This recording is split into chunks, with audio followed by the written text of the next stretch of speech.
Hi there, folks. This is the Practice Chapter 6b test, and as always, I am the amazing Mr. Jansen, so away we go.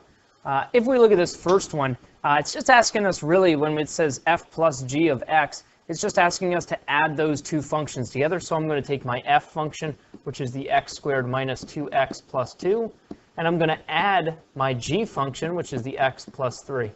So now I'm just simply combining like terms. That's going to give me an x squared minus x plus 5. And that's it.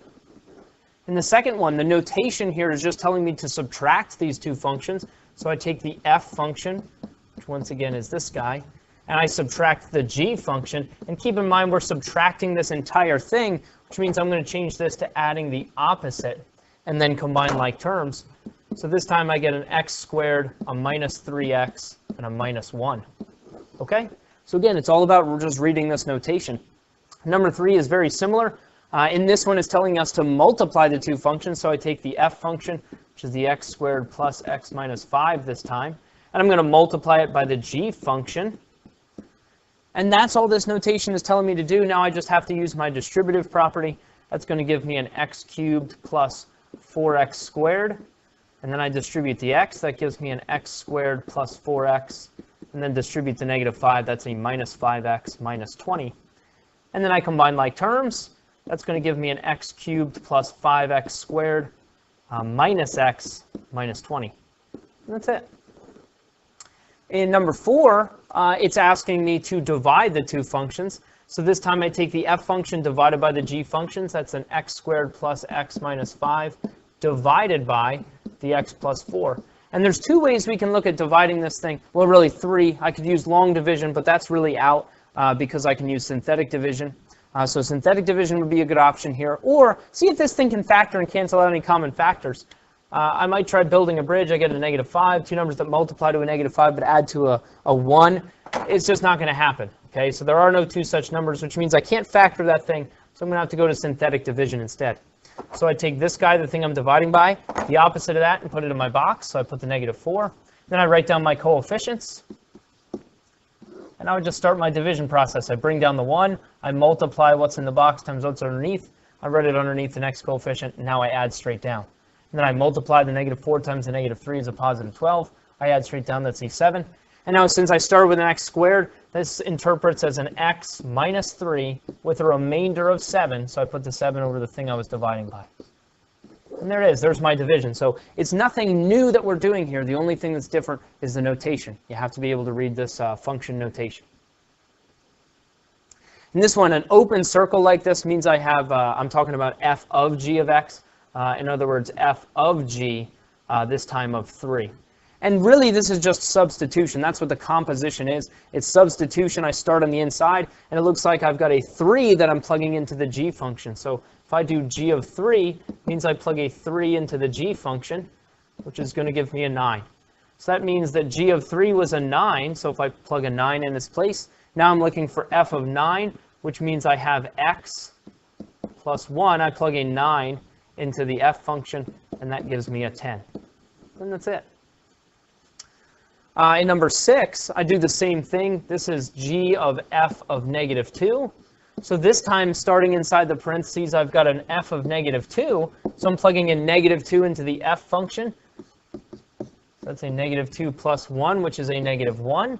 So now I have g of negative 1. I plug the negative 1 into the g function. And I find out that I have a positive 1 here. And that's it. In number 7, I'm doing f of g of x this time. So essentially, it's the same thing. I'm still doing f of g, but instead of having a number, I have an x. And really, I do the same thing. If I plug an x into the g function, it gives me this. In other words, if I plug an x into the g function, I get a 3x plus 1. And now if I look at what I have f of this thing. That means I'm going to plug that 3x plus 1 into the f function.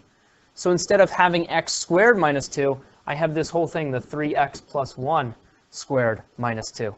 And now in order to simplify this thing, this is a 3x plus 1 times a 3x plus 1. So I've got a FOIL or distribute here. That's a 9x squared plus 3x plus 1. This minus 2 just keeps tagging along for the ride, and then I combine like terms, the 9x squared, the plus 6x, and a minus 1. And that's it. In number 8, we're asked to find the inverse of f of x and then the inverse of g of x. Again, that's what this notation means. This means the inverse. This means the inverse for each of these. So the inverse, we simply switch the x and the y values. So for this one, the f of x had the ordered pair 2, 1. I'm going to change it to a 1, 2. It had the ordered pair negative 3, 0. I change it to a 0, negative 3. The 4, 2 becomes a 2, 4. And the negative 6, 1 becomes a 1, negative 6. And that's it. Okay, that's all I have to do in order to find the inverse. So the inverse of this function, when I switch the x and the y's, is this guy. If I look at the inverse of g of x, I'm doing the same thing. So the inverse function of g of x, I just switch all the x and the y values here. I had a 4, 2. I change it to a 2, 4. I had a 0, 5. I change it to a 5, 0. I had a negative 2, 3. I change it to a 3, negative 2. And now we're asked a couple questions about the function and the inverse we just found. So in number 8, as I continue down here, they're asking, is this function 1-to-1?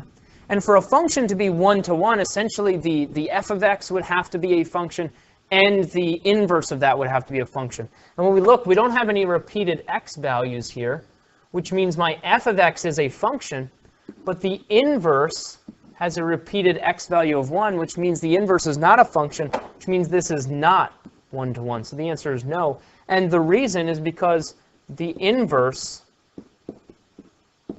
is not a function.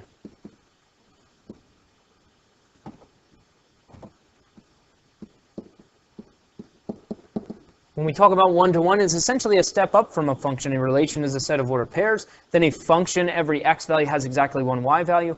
And then 1-to-1 is a function, so every x has only one y, but every y also has only one x. Okay? In the next one, number 9, the g of x, the inverse that we found here, we're just seeing if that's a function and the original is a function. So when I look at this, I have no repeated x values, which means this g of x is a function. And then if I look at the inverse of g of x, I still have no repeated x values, which means every x value has one y value, every y value has one x value, which means this one is 1-to-1, okay? Because both the g of x and its inverse are functions. Okay, so that's just a quick test to see if something is 1-to-1, all right? In number 10, we're asked to find the inverse of g of x. So again, think of g of x in terms of x and y. This is y equals a 3x minus 6. And if I want to find the inverse, I simply switch the x and the y. Before I had values that I switched in the ordered pairs. Here I have an actual x and a y, so I switch them, so I write it as x equals 3y minus 6. And now I just solve for y. We always write equations in terms of y, so I have to add the 6 to each side. That's going to give me an x plus 6 equals a 3y. I divide each side by the 3. So I find out that y equals a 1/3 x plus 2. And then if I want to write this back in my function notation, it's going to look like this. And that's it. I'm going to do the same thing with the next one. Again, I think of this in terms of x and y because I'm just going to switch the x and the y. So that's y equals x squared minus 2. So I switch the x and the y. I rewrite this as x equals y squared minus 2. And now I'm going to write it in terms of y. I add the 2 to each side. So I find out that x plus 2 equals y squared. I take the square root of each side. And this is where I have to be very careful. So I'm left with y equals, since I took the square root of each side, it's going to be plus or minus the square root of x plus 2. And that plus or minus is very important. So back in function notation now, got my plus or minus square root of x plus 2. And that's it. In number 12, I want to know if these two are functions of one another, or inverse functions of one another. And I'm going to use the composition test. And the composition test basically says this. I do the composition twice. I do the f of g of x. So I plug one function into the other. and then I do g of f of x. I plug it in reverse. Okay? And really the composition test says if these two things are inverses, then I'll get an x each time when I do this composition. So over here, when I plug an x into the g function, it gives me the 2x minus 4.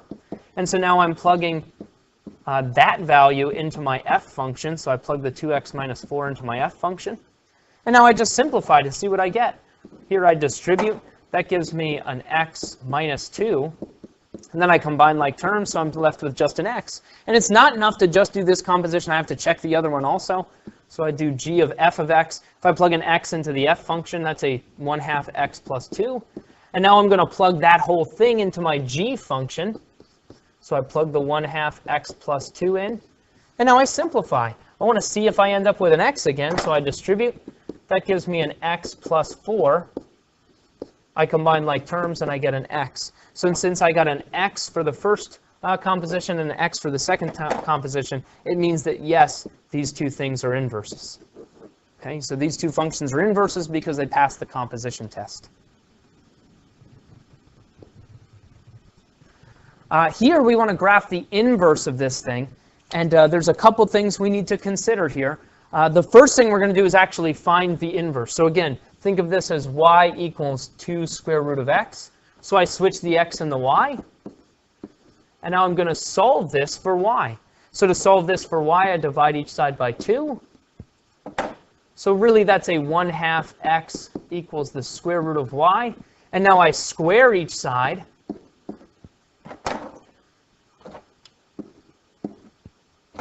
So I end up with a 1/4 x squared equals y. So in other words, my inverse in function notation is a 1/4 x squared.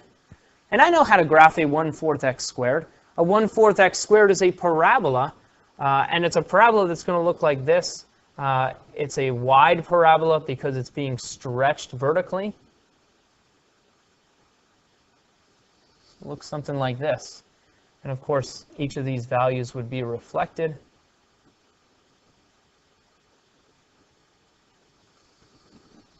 But now this isn't quite right because I have to think of this in terms of the inverse. And remember, the inverse is always going to be reflected around this line. And so when I think about the graph of the original function, the 2 root x, it's essentially going to be a sideways parabola that looks kind of like this. We've got a point here, have a point here, here, and work my way this way. And it would be the same thing going in the other direction. However, when we take a closer look at this thing, this sideways parabola that I have graphed in red, that's the positive and negative version. And if we look at my original function, that just has a positive 2 out front, which means I only want the positive version, which means my original function is just the top half of the thing that was graphed in red. Which means my inverse can't be that entire parabola. It's only the piece that's reflecting the red function. And the piece that's reflecting the red function is this piece over here, which means I've got to get rid of this guy. Okay? So essentially, I'm going to erase that, which means I only have half of a parabola for my inverse. Which means my true inverse was this function with the restriction that x is greater than or equal to 0. Okay? In other words, we're only graphing half of this parabola because that's the piece that reflects the f of x function. Which means the graph of my inverse is just the thing that I have in blue. So I can get rid of everything else. I was just using everything else as a frame of reference to determine if I was graphing the entire parabola or if I was only graphing a piece. Okay? And in this case, I only graph a piece because I only have the top half of that square root function. I'm only going to have the positive half of my parabola. Okay? In this one, I'm just graphing the square root function. Remember, my typical square root function looks like this. It follows a very similar pattern to my parabola. It's a sideways parabola. But this one, because I have a negative inside with the x, it's just going to open in the other direction. So it's going to open to the left instead of the right. So it looks like this instead. Okay? For this one, again, I think about that same pattern, all right, that same sideways parabola that I would have had before. That's the original. That's the square root of x. But this is going to be shifted to the left 1 and down 2. Remember, inside with the x, it always does the opposite of what we might think. So I go to the left 1, which would bring me to here, and then I go down 2, which brings me to here. So that's essentially my new vertex. And now I follow the same pattern as I did before. So I get a parabola that looks like this. It's the same parabola, only it's been moved to the left 1 and down 2. Okay? The next one, or the last one rather, I'm doing the same thing here. If I look inside here, I'm going to move this to the right 1 and up 3. So my new vertex to the right 1 and up 3 is going to be right here. And then I have to look at what's on the outside here. This 2 means it's going to open up, and it's going to be stretched vertically, which means instead of going to this point right here, I'm going to double that height and put it here instead. Instead of going to the next point right here, I'm going to double that height and go up here. The next one, sorry, that went a little too high. Should be up here. The next one, instead of having a value that's right here, I'm going to double it and put it up here, and so on and so forth. So I'm basically doubling all these heights, so I get something that looks like a wider sideways parabola because it's been stretched vertically. Okay? If I take a look at the next couple examples, it says, given the following graphs, see, that's right, graphs with an S because I have 2 of them here, find the graph of each of the following. And when I look at what it's talking about, I've got 2 equations here that I want to graph based on the equations that I have above. And really, as soon as we look at these, I notice that each of these are cubed functions. There's no cube roots in sight, which means this second function is absolutely useless. We're not going to use it at all. And whether that was a typo on Mr. Jansen's part because he's a big doofus, or whether he was just trying to mess with you, who knows? The world may never know, but either way, each of these is a cube function, so I'm going to be modeling it after this first equation. And so when I look at this first one is going to look exactly the same as this guy. The only difference is that I'm going to change where it is. See, this minus 2 means I'm going to move it to the right 2, and this plus 1 means I'm going to move it up 1. So I'm basically going to take this point at the center, and instead of putting it at 0, 0, I'm going to put it at 2, 1. Okay, so I'm going to move that point. And when I move that point to 2, 1, it's going to go right here. And now I'm going to follow the same basic pattern. If I count from that point right here, if I look at this guy, from this middle point, I would go over 1 and up 1 to get this next point.